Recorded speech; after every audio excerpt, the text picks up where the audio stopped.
भगवान शिव आगम शास्त्रों में प्रतिपादित कर्म, उपासना और ज्ञान भेद से यामल आदि ग्रंथों में प्रतिपादित रहस्य को ज्ञान रूप में शैव दर्शन के अद्वैत तत्व को प्रतिपादित करने की इच्छा से शक्ति द्वारा किए हुए प्रश्नों के रूप में स्वयं आत्म तत्व के प्रतिपादन के लिए ग्रंथ प्रारंभ करते हैं। देवी बोली, हे देव, मैंने आपके रुद्र यामल शास्त्र में प्रतिपादित सार का भी सार, जो त्रिक भेद है, उसको विभागशः संपूर्ण सुना।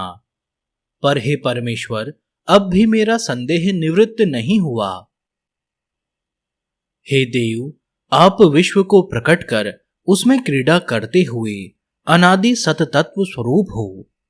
संपूर्ण रोगों को द्रवित करने के कारण रुद्र कहलाते हैं और उस रुद्र शक्ति के सामरस्य से यामल बनकर संसार के सम्मुख आते हैं। जैसा कि शास्त्रों में कहा गया है, जिसका शरीर दृष्टिगोचर नहीं है, ऐसे परम कारण शिव से परम दुर्लभ ध्वनि रूप शास्त्र उत्पन्न हुआ है। आशय यह है कि अदृष्ट रुद्र शक्ति रूप शांत परम शिव से उत्पन्न होने वाले परम दुर्लभ शास्त्र, जो कि शिव, शक्ति और सदाशिव, इस त्रिशक्ति से उत्पन्न होने वाला इच्छा, ज्ञान और क्रियाशक्ति प्राधान्य शिवाद्वैत अद्वय प्रतिपादक संपूर्ण शास्त्र और उसमें भी सार का भी सार, जो त्रिक शास्त्र है, वह मैंने आपके द्वारा सुना। उसमें भी सिद्ध मालिनी उत्तरादि क्रमशः ज्ञान के प्रकर्ष से उत्कृष्ट उद्देश्य प्रतिपादन करने के कारण सर्व उत्कृष्ट है। वेदादि शास्त्रों के ज्ञान से शैव शास्त्र का ज्ञान उत्कृष्ट है। शैव शास्त्र से भी वाम मार्ग उत्कृष्ट है, वाम से भी दक्षिण उत्कृष्ट है, दक्षिण से भी कौल मार्ग उत्कृष्ट है तथा कौल मार्ग से भी त्रिक परम उत्तम है। ये संपूर्ण मार्ग विधिवत आपके द्वारा सुने हैं। फिर भी हे प्रभु, मेरा संदेह आज भी शांत नहीं हुआ है। हे भगवान, यह वास्तविक स्वरूप किस प्रकार का है, यह तत्व से समझाइए। क्या यह स्वरूप शब्द राशि कलात्मक, शब्द ब्रह्मात्मक है अथवा नव तत्वात्मक है, किंवा सच्चिदानंद स्वरूप पूर्ण ब्रह्म भाव भूत पंचकृत्य स्वभाव भूत चैतन्य तत्व में नर शक्ति और शिवात्म रूप से त्रिशिरोभेद भिन्न रूप का है, अथवा मात्र, मान और मेय व्यापार रूप जन्य इच्छा, ज्ञान और क्रिया शक्ति स्वरूप है, किंवा नाद बिंदु स्वरूप है, अथवा अंग भूत अर्धचंद्र निरोधात्मक व्यापार रूप है, अथवा षट चंद्राकार षट पत्रात्मक चक्रों में स्थित मात्र स्वरूप है, जो कि स्वर वर्णों से रहित है, अथवा कुंडलिनी स्वरूप है।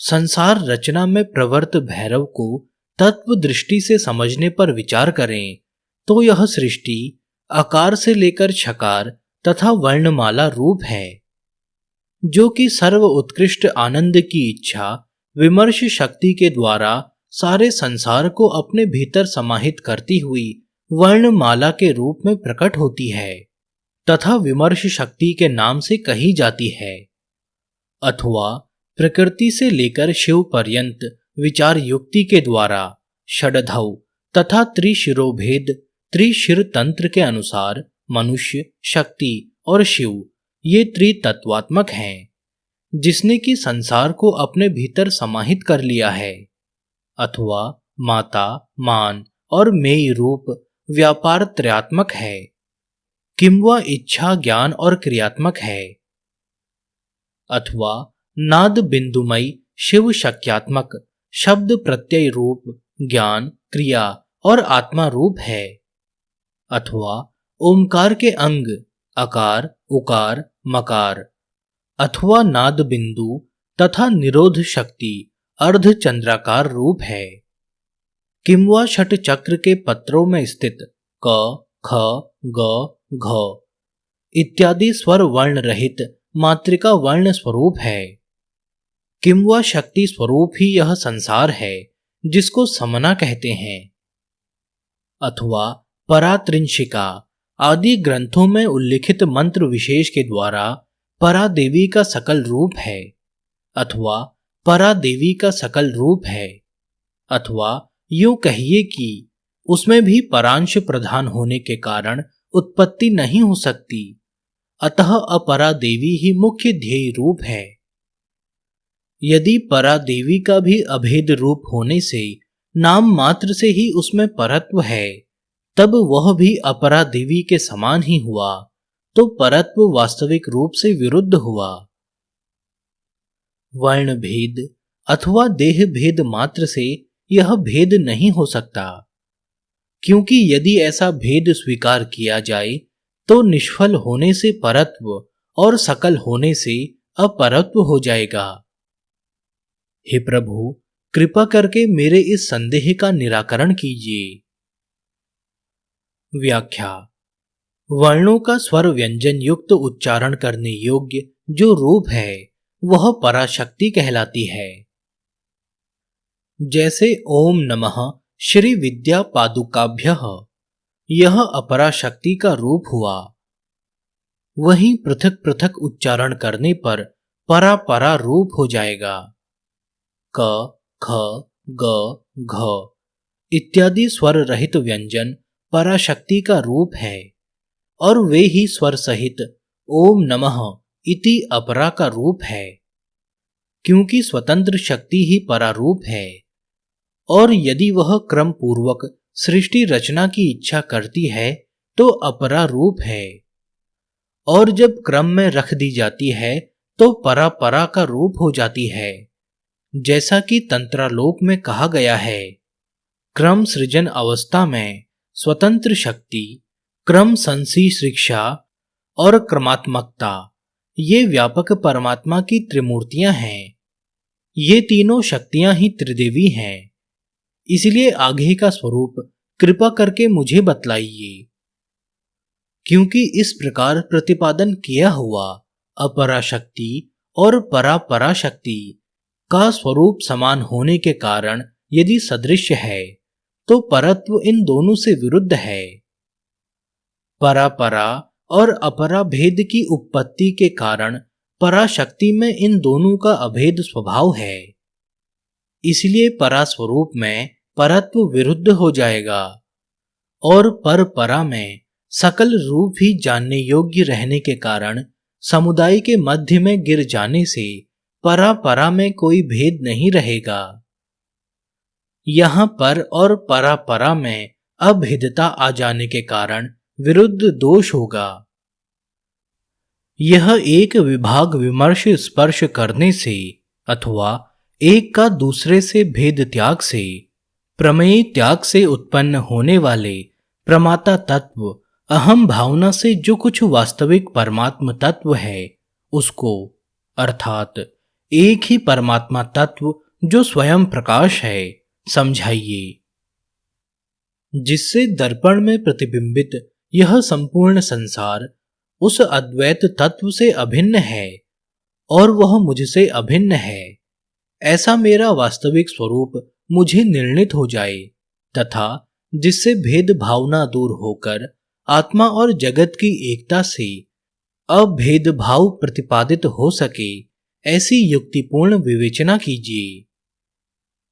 माया और महामाया द्वारा फैलाई हुई मलिनता का शमन करके मेरे परम विशुद्ध शरीर को प्रकट कीजिए और इन 9 प्रकार के संदेहों को मिटाइए। इस प्रकार स्वभाव स्वरूपा देवी, जिसने कि ईश्वर भाव को प्राप्त कर लिया है, उसके संदेह को शांत करते हुए भैरव ने कहा, हे प्रिय, तुमने यह अतिश्रेष्ठ प्रश्न मेरे सामने रखा है। हे भद्रे, जो अत्यंत गोपनीय व संपूर्ण तत्वों का सार है, फिर भी तुम्हारे सामने कहता हूं। हे देवी, त्रिक तंत्रों में सकल और निष्कल जैसा भैरव का स्वरूप बतलाया गया है, सब निस्सार है। उन सबको तुम इंद्रजालिक के समान मायिक स्वप्न तुल्य और गंधर्व नगर के समान ही भ्रमात्मक समझो। वह तो क्रिया के आडंबर में फंसे हुए भ्रांत बुद्धि वालों के लिए है। साथ ही जिनकी आत्मा विकल्पों में फंसी हुई है, उनके ध्यान को केंद्रित करने के लिए ही वह वर्णन किया गया है, जिससे कि उनमें इतनी योग्यता आ जाए जिससे वे बाद में वास्तविक स्वरूप को समझ सकें। क्योंकि तत्वतः भैरव न तो नवात्मा नव शक्ति स्वरूप है और न शक्ति त्रय स्वरूप है, न वह त्रिशिरा है, न नाद बिंदु स्वरूप है, न अर्धचंद्र स्वरूप है और न निरोधिका स्पष्ट रेखा ही है, न षट चक्रात्मक है और न वर्ण चक्रात्मक और न कुंडलनी आदि शक्ति स्वरूप ही है। हे प्रभु, जब आप उस भैरव के स्वरूप को अवर्णनीय बतला रहे हैं, तो तंत्र शास्त्रों में जहां तहां उसका वर्णन क्यों किया गया है? मैंने अनेकों तंत्रों में उसके स्वरूप को पढ़कर ही प्रश्न किया था। इस शंका का उत्तर देते हुए भैरव पुनः कहते हैं, नासमझ लोगों के लिए ये बच्चों को डराने जैसी बातें हैं। यह सब प्रवृत्ति के लिए माता के मोदक की तरह बतलाया जाता है। व्याख्या: जैसे कि बालक का अवस्तु, जैसे कि चंदा मामा को मांगना में अभिनिवेश झूठे डरों द्वारा दूर किया जाता है, उसी प्रकार सांसारिक कर्मों में लगे हुए लोगों का विषय के प्रति आग्रह डर दिखलाकर दूर किया जाता है। और जैसे एक माता बच्चे को कड़वी औषधि पिलाने के लिए बच्चे से कहती है, यह दवा पी ले, मैं लड्डू दूंगी। यह मिथ्या लड्डू भी जिस प्रकार हितकारी औषध पिलाने की सत प्रवृत्ति के लिए होता है, उसी प्रकार सिद्धि साधनों के प्रदर्शन द्वारा प्रभु की आराधना में व्यक्तियों को प्रवृत्त किया जाता है। क्रमशः वे परम भैरव के स्वरूप का साक्षात्कार करते हैं।